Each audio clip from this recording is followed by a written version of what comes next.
Hello students, स्वागत है आपका डिफेंस ट्यूटर के इस वीडियो में। आज की इस वीडियो में हम बात करने वाले हैं एनडीए 2021 एग्जामिनेशन के प्रैक्टिस सेट नंबर 3 को। इससे पहले हमने 2 प्रैक्टिस सेट्स और भी दिए हैं और यह आपके प्रैक्टिस सेट्स फिजिक्स पे ही होगा। सो इन सभी वीडियोस को देखिएगा। यहाँ पे जो भी वीडियोस आपको बताए जा रहे हैं वो वीडियोस में जो भी क्वेश्चंस आपको दिए जा रहे हैं वो सभी क्वेश्चंस आपके लिए इंपॉर्टेंट है।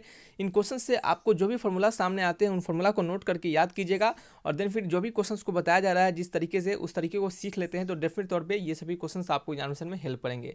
क्वेश्चंस अच्छे लेवल के होंगे, ऐसा नहीं है कि एकदम लो लेवल के क्वेश्चंस करवा दिए जाएंगे। आपके एनडीए लेवल को ध्यान में रखकर इस क्वेश्चंस को करवाया जाएगा। क्वेश्चंस थोड़ा आपके एग्जामिनेशन से लेवल के थोड़ा सा बढ़ के भी हो सकता है, क्योंकि आप जब तक अपने एग्जामिनेशन के आगे लेवल बढ़ के नहीं पढ़ाई करते हैं तब तक आप अपने एग्जामिनेशन में अच्छे स्कोर नहीं कर पाइएगा। इस बात को हमेशा ध्यान रखिएगा कि आप जिस भी एग्जामिनेशन की प्रिपरेशन कर रहे हैं आपको उस एग्जामिनेशन से थोड़ा बढ़कर प्रिपरेशन करना पड़ेगा, उस एग्जामिनेशन के लेवल से थोड़ा बढ़कर आपको प्रिपरेशन करना पड़ेगा, तभी जाके आप वहाँ पे जाके क्वेश्चंस अच्छे से बना पाइएगा। तो चलिए बढ़ते हैं वीडियो लेक्चर्स की ओर। इस वीडियो के पीडीएफ को डाउनलोड करने के लिए डिस्क्रिप्शन बॉक्स में लिंक दिए जाएंगे, उस लिंक पर क्लिक करके पीडीएफ को डाउनलोड कर सकते हैं या फिर आप सिंपली टेलीग्राम चैनल को ज्वाइन कर लीजिएगा। आपको डायरेक्टली टेलीग्राम चैनल पे ही पीडीएफ के लिंक प्रोवाइड करवा दिए जाएंगे। टेलीग्राम चैनल के लिंक भी आपको डिस्क्रिप्शन बॉक्स में ही है, सो वहाँ जाकर आप ज्वाइन कर सकते हैं। तो आइए बढ़ते हैं अपने वीडियो लेक्चर्स की ओर।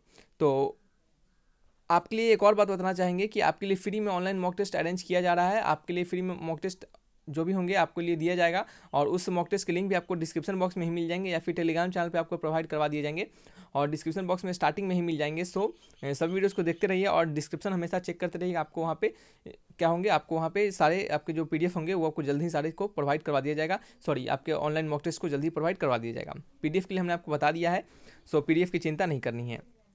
तो चलिए बातें हो गई, यहाँ पे हम क्वेश्चंस की ओर बढ़ते हैं। क्वेश्चंस, पहला क्वेश्चन आप यहाँ पे देख सकते हैं, यहाँ लिखा जा रहा है। देखिए क्वेश्चंस बहुत ही सिंपल है। ये क्वेश्चन जो आपको दिखा जा रहा है यहाँ पे बहुत ही सिंपल क्वेश्चन है, लेकिन इसका स्टेटमेंट थोड़ा लंबा है। ठीक है, स्टेटमेंट लंबा है, क्वेश्चन सिंपल है। अगर आप अच्छे से स्टेटमेंट पढ़ेंगे तो डेफिनेट तौर पर इस क्वेश्चन को बना पाइएगा।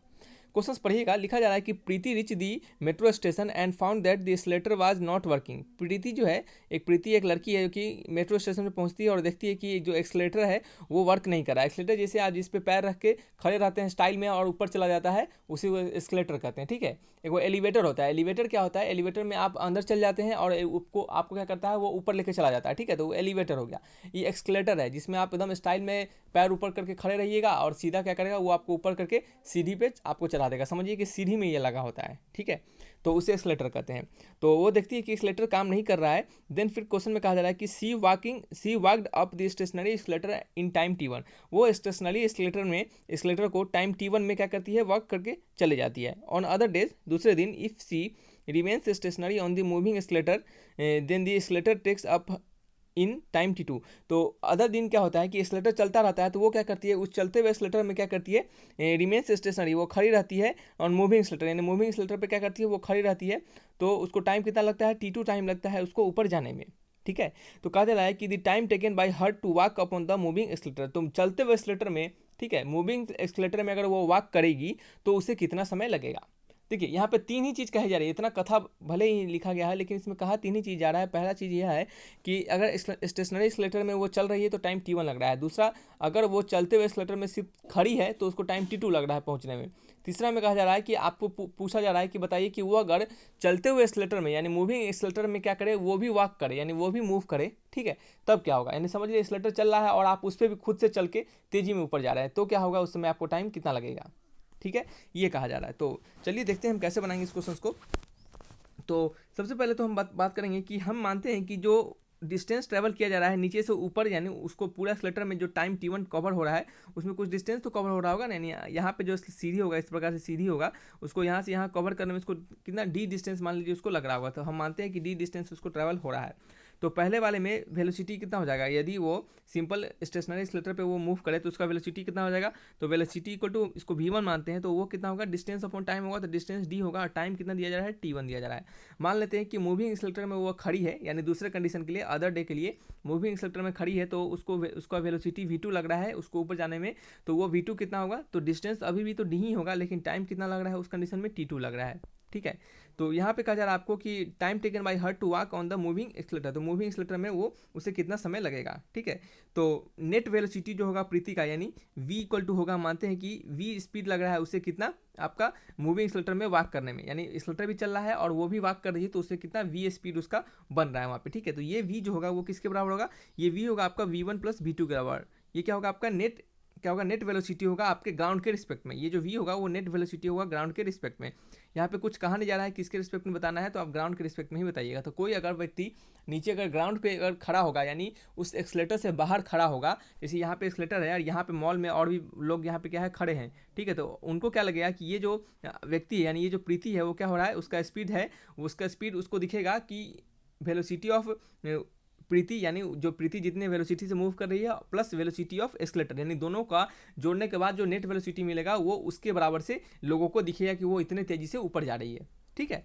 तो ऐसा दिखेगा। तो यहाँ पे हम क्या करने वाले हैं, इसी को हमने लिखा है कि v जो है वो क्या है आपका वेलोसिटी ऑफ किसका है, मूविंग प्रीति का वेलोसिटी है कहाँ पे, मूविंग एक्सलेटर पे। मूविंग एक्सलेटर पे जो वॉक कर रही है वो इसका वेलोसिटी है, और ये किसके बराबर है, तो ये बराबर है आपका v1 प्लस v2 के। v1 का वैल्यू क्या है, v1 का वैल्यू है d/t1 और v2 का वैल्यू क्या है d/t2। हम मानते हैं कि ये जो v है उसको चलने में अभी भी डिस्टेंस तो d ही लग रहा हो, क्योंकि उसे इतना ही डिस्टेंस कवर करना है, तो d माना हमने, और नीचे क्या हो जाएगा, मान लेते हैं टाइम उसको t लग रहा है, ठीक है। तो यहाँ से d से d सभी में कट जाएगा, और वहाँ पे 1/t equal to 1/t1 plus में 1/t2 लगेगा।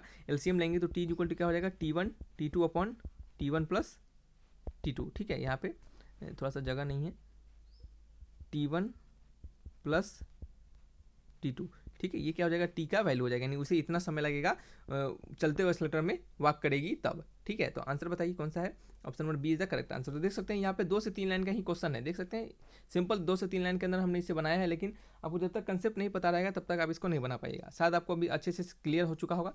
ये जो वेलोसिटी है कहाँ पे है आपका, ग्राउंड के रिस्पेक्ट में, विद रिस्पेक्ट टू ग्राउंड, ठीक है। नेक्स्ट क्वेश्चन है क्वेश्चन नंबर 2। यहाँ पे लिखा जा रहा है कि a ball is drop from a height rise platform at t equal to 0 starting from rest, ठीक है। एक बॉल को गिराया जा रहा है किसी हाइट से t इक्वल टू 0 पे रेस्ट से। जैसे मान लेते हैं कि कुछ हाइट होगा, ठीक है, मान लीजिए यही क्या है, h हाइट है, h हाइट से एक बॉल को गिराया जा रहा है। यहाँ पे क्या है, v इक्वल टू 0 है, t इक्वल टू क्या है, वो भी आपका 0 है। After 6 second another ball is throne downward, another ball जो है वो क्या हो गया, उसको डाउनवर्ड फेंका जा रहा है, उसको भी क्या है नीचे ही तरफ फेंका जा रहा है, फ्रॉम दिस सेम प्लेटफॉर्म से ही नीचे फेंका जा रहा है विद वेलोसिटी भी। तो 6 सेकंड बाद t इक्वल टू 6 सेकंड के बाद एक अदर बॉल को कितना v वेलोसिटी से नीचे फेंका जा रहा है। The two ball meets at t equal to 18 second, what is the velocity, what is the value of v। तो जो दोनों बॉल है वो आपको 18 सेकंड पे मीट करते हैं। तो जैसे मान लेते हैं कि ये बॉल, दोनों बॉल जो है, ये बॉल यहाँ है, एक बॉल यहाँ है, दोनों बॉल कितना t इक्वल टू 18 सेकंड पे क्या कर रहे हैं, आपका मीट कर रहे हैं। तो आपसे पूछा जा रहा है कि ये जो v है जिस वेलोसिटी से फेंका जा रहा है उसका वैल्यू क्या होगा, ठीक है। तो ये भी क्वेश्चन क्या है, सिंपल ही क्वेश्चन है, ज़्यादा इसमें कुछ करना नहीं है, ठीक है। तो आप इसको कैसे बनाइएगा, सोचिए इसको कैसे बनाइएगा। तो देखिए हम क्या करने वाले हैं कि फिर से एक बार क्वेश्चंस को पढ़ेंगे, देन फिर सॉल्यूशंस को लिखेंगे, तो बनाएंगे। तो यहाँ पर लिखा गया है कि a ball is drop from height rise platform t equal to 0 from starting from rest, यानी वेलोसिटी इक्वल टू 0 रहेगा। स्टार्टिंग से एक बॉल को किसी हाइट से नीचे गिराया जा रहा है, ठीक है। फिर 6 सेकंड के बाद एक अनदर बॉल को गिराया जा रहा है जिसका वेलोसिटी v है। तो आपको बताया जा रहा है, पूछा जा रहा है कि वो जो दोनों बॉल है वो 18 सेकंड पे मीट कर रहे हैं, तो बताना है कि ये जो v वेलोसिटी है, ये v जो है उसका वैल्यू कितना होगा, ठीक है। तो हम मानते हैं कि जो फर्स्ट बॉल का जो, देखिए दोनों बॉल कब मीट करेंगे, सोचने वाली बात है कि दोनों बॉल कब मीट करेंगे। तो दोनों बॉल तभी मीट करेंगे जब distance travel by both ball क्या होगा, इक्वल होगा। जैसे मान लेते हैं ऊपर से नीचे तक डिस्टेंस यहाँ और इस बॉल का डिस्टेंस यहाँ पे, जब तक ये दोनों क्या करेंगे, आपका समय के साथ इक्वल डिस्टेंस को ट्रैवल कर लेते हैं।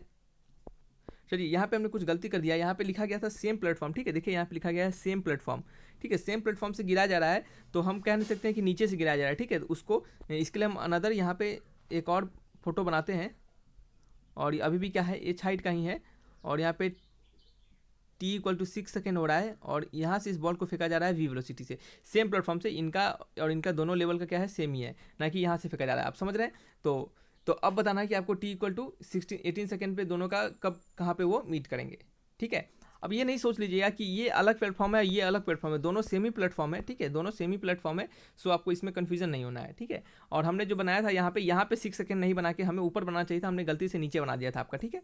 तो अब समझ में आ रहा है आपको शायद। तो अब आपको बताया जा रहा है कि 18 सेकंड के बाद दोनों बॉल मीट करते हैं तो वी का वैल्यू क्या होगा। तो आप खुद से सोच सकते हैं कि दोनों बॉल कब मीट करेंगे।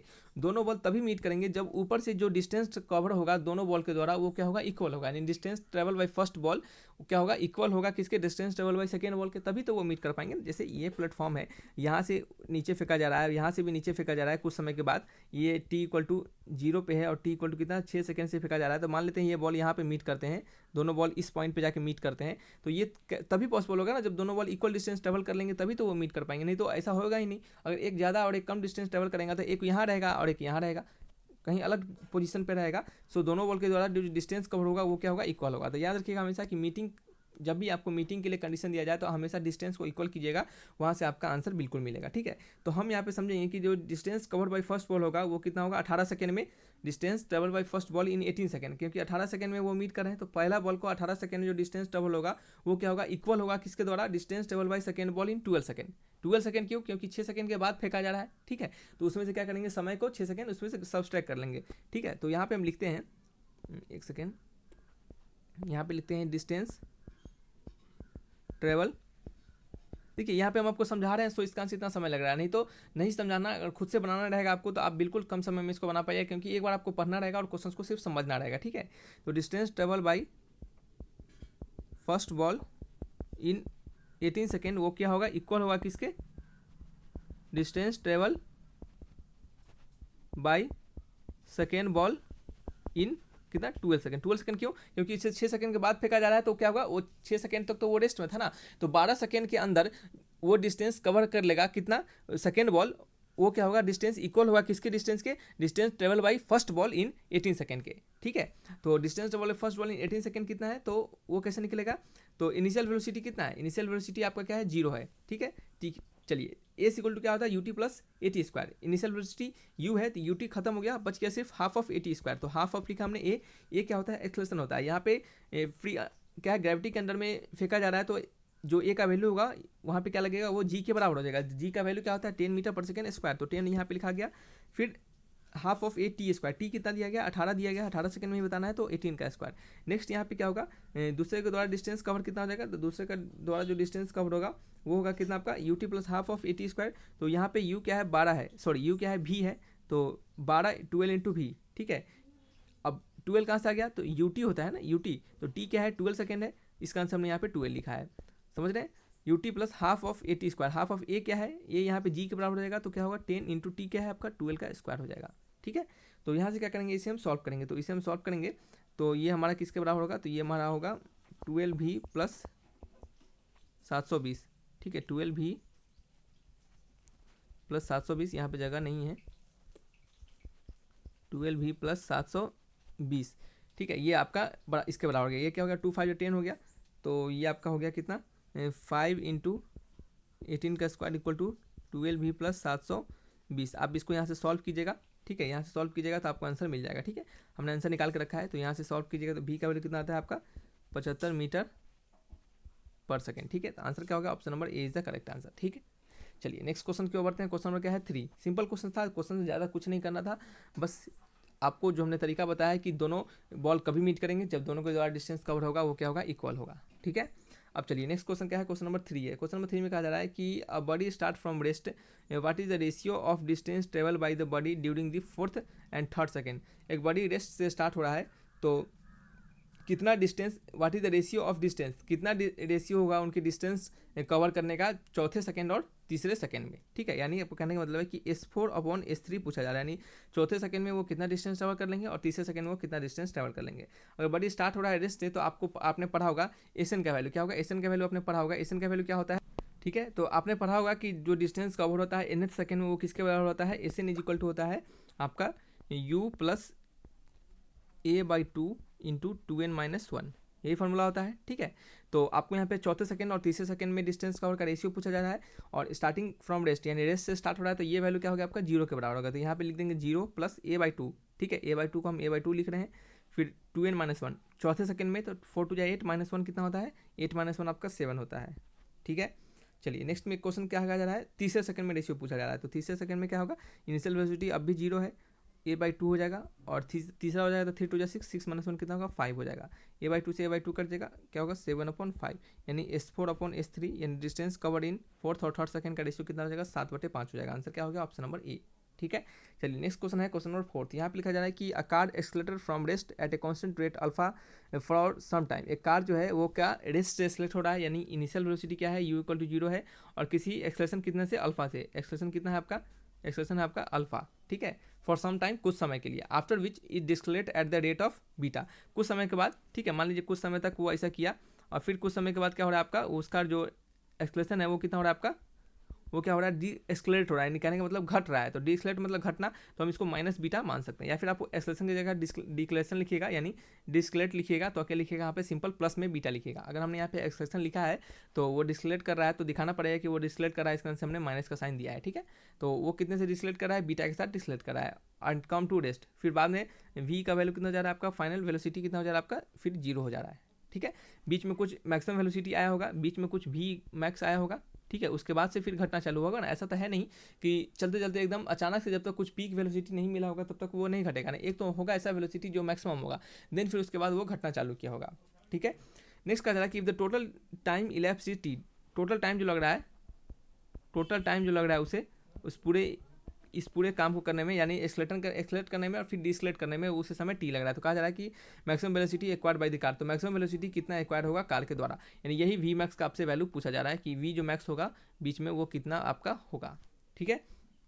चलिए, तो याद रखिएगा कि ऐसा क्वेश्चन दिया जाना है तो आप इसको कन्वेंशनल मेथड से बिल्कुल नहीं बनाइएगा, आप क्या कोशिश कीजिएगा कि इसको हम ग्राफिकल मेथड से बनाएं, ठीक है।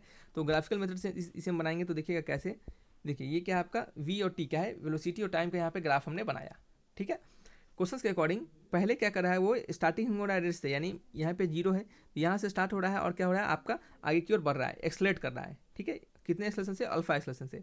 फिर क्या हो रहा है, कुछ मैक्सिमम वेलोसिटी अटेन करने के बाद, कुछ मैक्सिमम वेलोसिटी अटेन करने के बाद, जैसे वो एक्सलेट हो, एक सेकेंड, यहाँ से एक्सलेट होकर यहाँ गया ऐसे अल्फा, यहाँ पे कुछ मैक्सिमम वेलोसिटी वो गेन किया, ठीक है, देन फिर क्या हो रहा है, बीटा से क्या हो रहा है, डिस्कलेट कर रहा है, यानी घट रहा है, ठीक है, और फिर क्या हो रहा है, रेस्ट में आ जा रहा है, तो यहाँ पे भी क्या है, रेस्ट में है, तो ये क्या होगा, T0 हो गया मान लेते हैं, ये क्या है आपका T2 है, और ये क्या आपका T1 है, ये कितना बीटा से डिस्कलेट कर रहा है, ठीक है।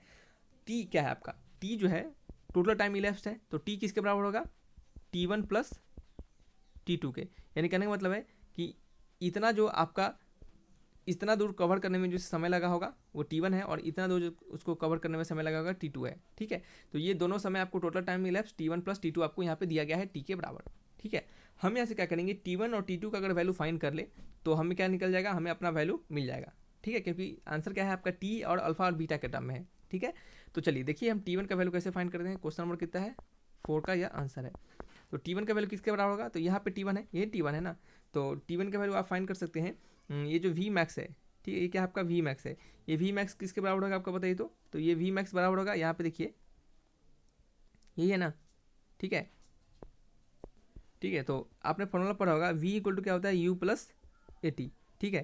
तो स्टार्टिंग में यहाँ पे देख सकते हैं कि इनिशियल वेलोसिटी u क्या है आपका 0 है, ये क्या होगा आपका 0 हो गया, ठीक है, और v क्या है आपका, ये v आपका यहाँ इस पॉइंट का v है, तो ये क्या है, यही तो v मैक्स है, ठीक है।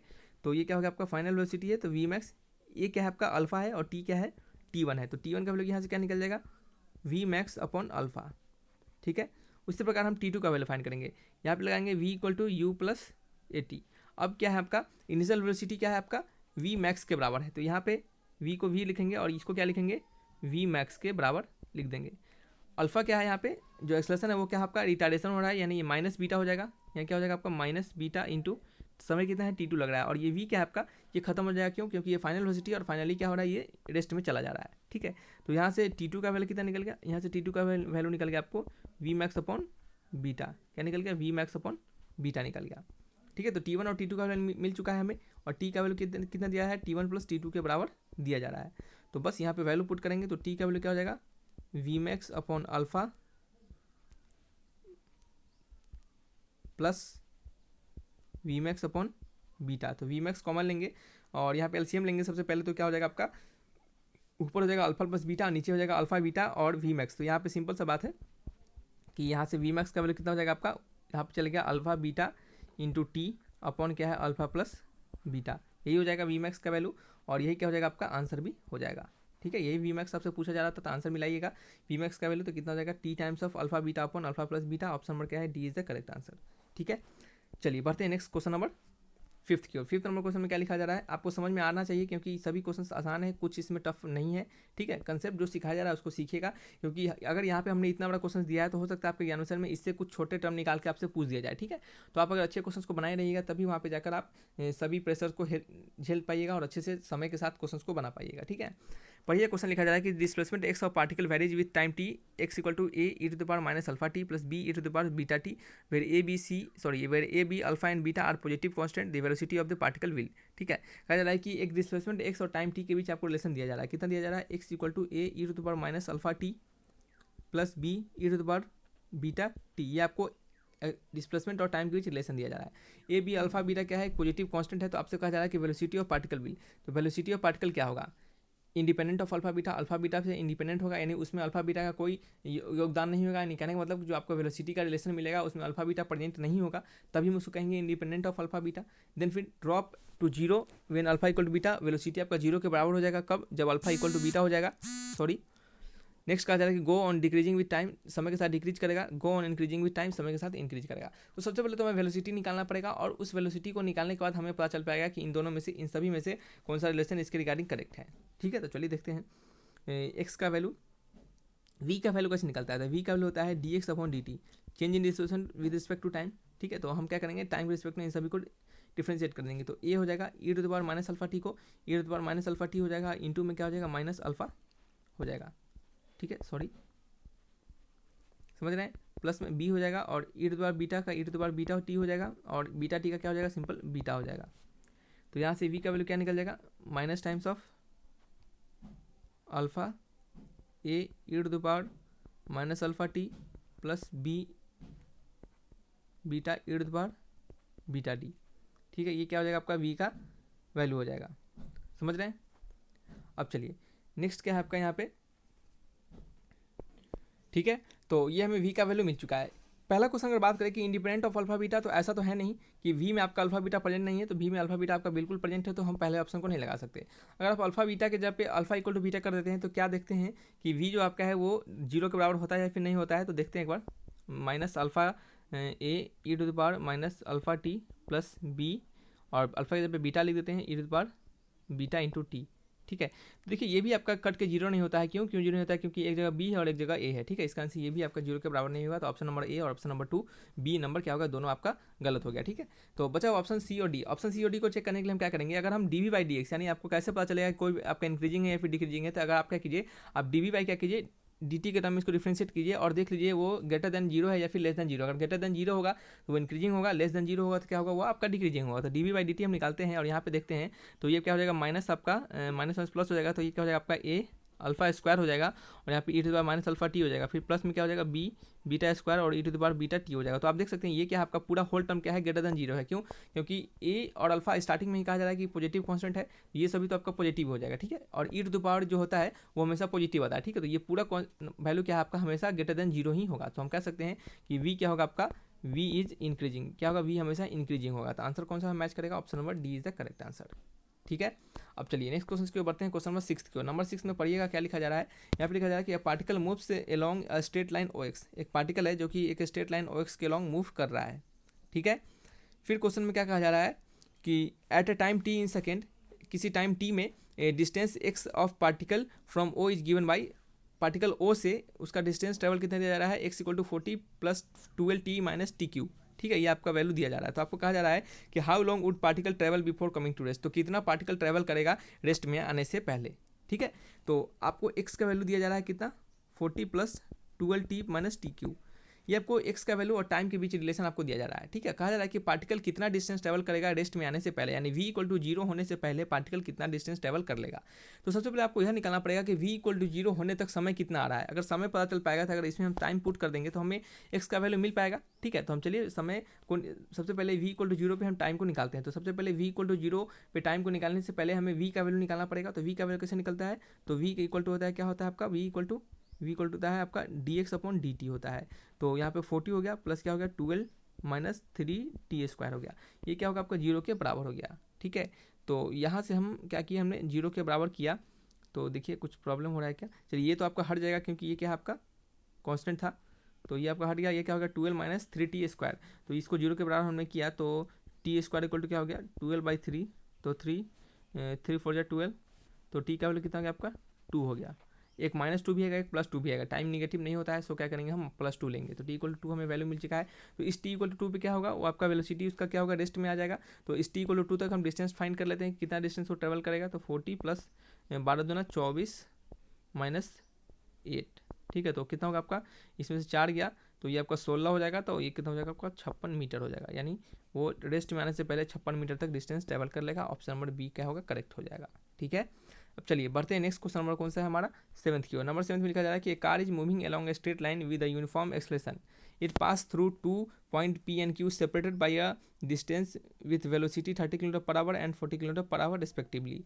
The velocity of the car Midway between P and Q। कहा जा रहा है एक कार है वो क्या कर रहा है, एक स्ट्रेट रोड पे मूव कर रहा है कुछ यूनिफॉर्म एक्सेलरेशन से। ठीक है, it pass 2 point P and Q, वो 2 पॉइंट पास कर रहा है, 2 पॉइंट से P and Q एक पॉइंट है, उस दोनों पॉइंट से वो पास कर रहा है कितना 30 किलोमीटर और 40 किलोमीटर की रफ्तार से। तो आपको वेलोसिटी बताना है Midway between the P and Q, यानी P और Q के बीच का आपको वेलोसिटी बताना है। P और Q के बीच में जो उनका वेलोसिटी होगा वो आपको बताना है। ठीक है, कैसे फाइंड कीजिएगा, तो मानते हैं कि P और Q के बीच कोई 2 पॉइंट कहा जा रहा है कि किसी 2 पॉइंट से पास कर रहा है, तो मानते हैं कि यहाँ पे Q होगा और यहाँ पे P होगा, तो इन दोनों के बीच का डिस्टेंस कितना है आपका PQ का वैल्यू x है।